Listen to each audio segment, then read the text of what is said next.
Assalamualaikum dan salam sejahtera. Nama saya Dr. Nuraihan binti Muhammad Hashim, seorang pendidik yang bertugas sebagai pensyarah di Institut Pendidikan Guru Kampus Ken Tuaran, Sabah di Malaysia. Pada usia 41 tahun, dengan pengalaman selama 16 tahun dalam dunia pendidikan, saya telah melihat evolusi pengajaran dari papan hitam ke skrin digital. Kini kepakaran saya adalah membentuk bakal-bakal guru yang kompeten di institut ini. Saya berpengalaman mengajar subjek dalam ilmu pendidikan seperti pedagogi, falsafah pendidikan, perkembangan kanak-kanak dan sosiologi dalam pendidikan.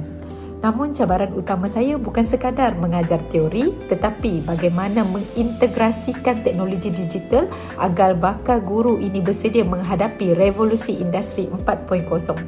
Sebagai pensyarah, saya percaya ilmu yang tidak dikongsi adalah ilmu yang statik. Misi saya mudah, saya mahu memperkasakan rakan pensyarah dan pelajar dengan kemahiran digital Google yang praktikal, pantas dan relevan. Hari ini saya akan kongsikan langkah pantas menggunakan Google Docs iaitu voice typing dan translate. Langkah yang pertama, kita akan membuka Google Docs di Google Apps. Klik button Google Docs, kemudian tekan blank document. Kemudian apabila terdapat paparan seperti ini, klik Tools dan pilih Voice Typing.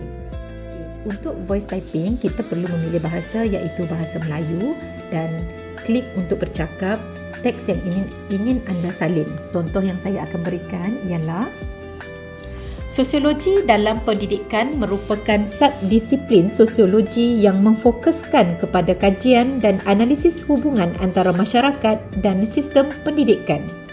Tanpa menyentuh papan kekunci, teks akademik yang kompleks berjaya ditaip dengan cepat. Sekarang saya akan buat langkah kedua iaitu terjemahan automatik. Sekarang saya perlukan nota ini dalam bahasa Inggeris untuk kelas DLP.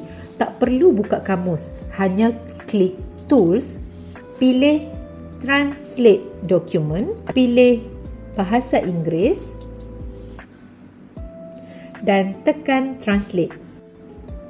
Dalam sekelip mata, saya ada nota di bahasa yang lengkap. Impaknya, kita jimat masa selama 50%, sediakan nota di bahasa serta-merta dan buktikan kepada bakal guru teknologi itu memudahkan bukan membebankan. Saya Dr. Nuraihan bersedia untuk menjadi Google Certificate Trainer. Saya mahu memimpin rakan-rakan pendidik di luar sana untuk beralih daripada pengguna teknologi kepada pakar teknologi. Sekian, terima kasih.